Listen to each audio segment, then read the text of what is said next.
네트워크 뉴스입니다. 이 MBN은 매주 금요일 광역자치단체장들을 만나 민선 6기, 임기 3년을 돌아보고 이 현안을 짚어보는 릴레이 인터뷰 진행하고 있습니다. 오늘은 김기현 울산광역시장 만나 자세한 이야기 들어보겠습니다.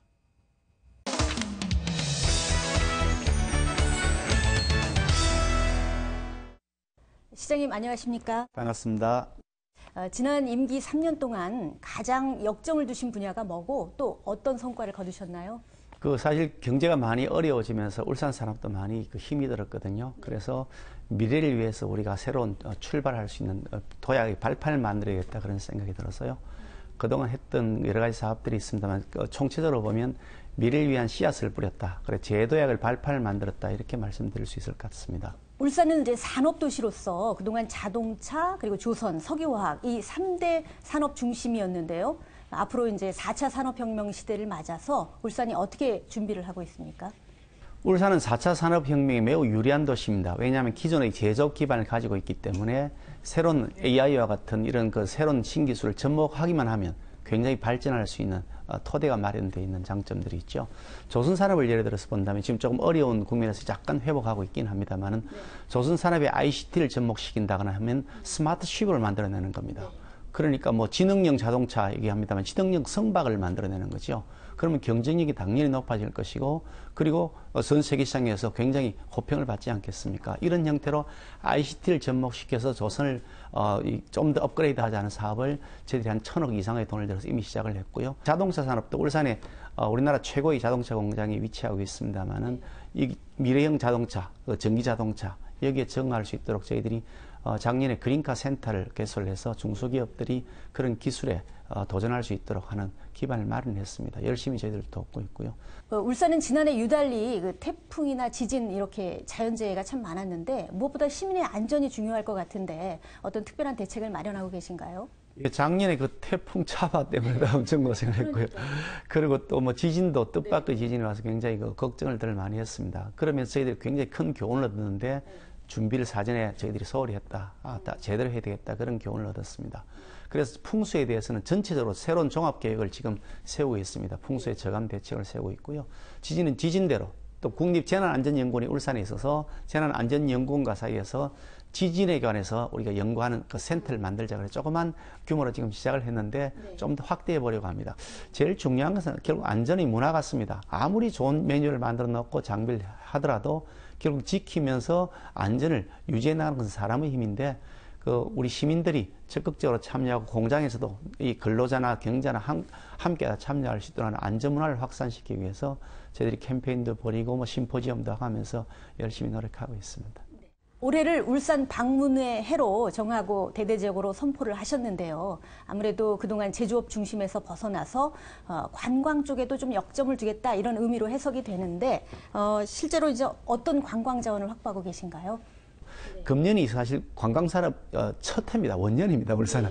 관광산업은 생각도 안 했었거든요. 그동안요. 그렇죠. 이제 드디어 시작을 했는데 괜찮겠다. 해볼 만하다는 생각을 하는데 저희들이 가지고 있는 자원들이 굉장히 참 좋습니다. 영남 알프스라고 그래가지고요. 1000m가 넘는 9개 봉우리가 울산 인근에 딱 이렇게 배치되어 있는데 그 자연이 참 아름답습니다. 등산객들이 무지무지 좋아하시고요. 거기에 또 멋진 동해바다가 있고요.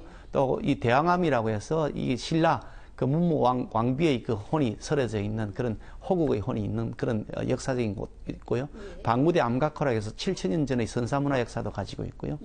또 태화강이 5급수였던 완전히 썩은 광물이었던 것이 1급수로 바뀌는 그런 환경 변화, 이 생태 도시의 그런 성공 스토리도 있고요. 신리 대숲과 같이 이미 벌써 전국적으로 많이 알려진 자원들도 있고 해서 이것을 잘 꿰어서 저희들이 홍보를 하고 있는데 아주 호평을 받고 있습니다. 울산시 인구가 현재 한 120만 명 정도 되는데 광역시가 된 이후에 점점 늘다가 지난 2년 전부터는 좀 줄기 시작했다고 들었어요. 그래서 이른바 탈울산이 왜 생기는 거고 또 어디에서 해법을 찾고 계신가요? 역시 제일 중요한 건 일자리다. 그래서 일자리를 만들기 위해서 그동안에 기업이 투자를 해야 되지 않겠습니까? 그래서 세계를 한 5바퀴 제가 그동안 시장되고 나서 돌았습니다. 그러면서 투자 유치를 해서 국내에 투자가 한 10조 원 정도 제 임기 중에 투자 유치가 돼서 한 13,000개 정도 되는 일자리가 만들어져 있고요. 또 그 외에도 이제 청년들 창업을 좀 도와드려야 되겠다. 그래서 새로운 세대는 이제 창업이 이제는 완전히 주류이지 않습니까? 그걸 통해서 대박도 나고요. 그래서 청년 창업을 도와주기 위해서 청년 창업 펀드도 처음으로 결성을 해가지고 창업에 대한 지원도 하고 있고요. 그리고 정주 여건을 또 높여줘야 되니까 신혼부부들 집 문제가 심각하지 않습니까? 그래서 뭐 행복주택이라고 이름 붙였습니다만 신혼부부들에게 우선적으로 임대주택 제공하는 것이라든지 국공 어린이집을 또 확충해 나가는 것이라든지 뭐 이런 육아지원센터를 만들어서 아이 키울 수 있도록 하는데 도와주는 것이라든지 이런 형태로서 이 정주 여건도 높이는데 계속 노력해 나가고 있습니다.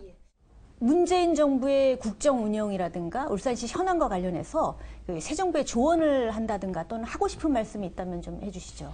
이 새 정부가 지금 지방과의 소통을 강화하겠다는 의사를 갖고 있고 또 제2국무회의 신설하겠다는 의사를 가지고 있는 굉장히 저는 바람직하다고 생각하고요. 첫 회의가 간담회 형태였죠. 간담회 회의가 있었습니다만은 간담회가 아니라 실질적인 제2국무회의를 할 수 있도록 좀 빨리빨리 그 제도가 정착이 되었으면 좋겠다 싶고요. 지역의 의견을 듣는 것을 공식적인 의견을 좀 들어줬으면 좋겠다. 지방이 가지고 있는 고충에 대해서 대통령께서 좀 알 수 있도록 직접적인 채널을 좀 만들어줘서 얘기를 좀 들어주셨으면 좋겠다. 그런 생각을 합니다. 민선 6기 남은 1년 동안 어디에 역점을 두실 계획이신지 한 말씀 부탁드립니다. 적어도 한 임기 마칠 때 한 90% 정도 이행률은 보여드려야 되지 않겠나 하는 생각을 가지고 있고 공약 이행에 박차를 가하고 있고요. 특히 이제 일자리 문제가 가장 큰 화두로 되어 있고 또 굉장히 중요하다고 생각하는데 그 중에서도 지금 저희들은 관광산업, 서비스산업 쪽의 일자리를 좀 더 빨리 만들어 보려고 합니다. 제조업은 제조업대로 업그레이드 시켜 나가고 뭐 3D 프린팅이라든지 견험 산업이라든지 저희들이 2차 전지 산업 이런 것들 계속 진출해 나가지만 그것과는 별개로 서비스 산업이 필요하다. 그래서 관광 산업이 내년에 좀 더 많은 비중을 두고 투자해야 되겠다. 그래서 거기에서 일자리가 제조업보다 한 2배 정도 생기거든요. 그래서 그런 방향으로 내년에 여러 가지 사업들을 좀 구상을 하고 있습니다. 네, 남은 기간 좋은 성과 거두시길 기대하겠습니다. 오늘 좋은 말씀 감사합니다. 고맙습니다.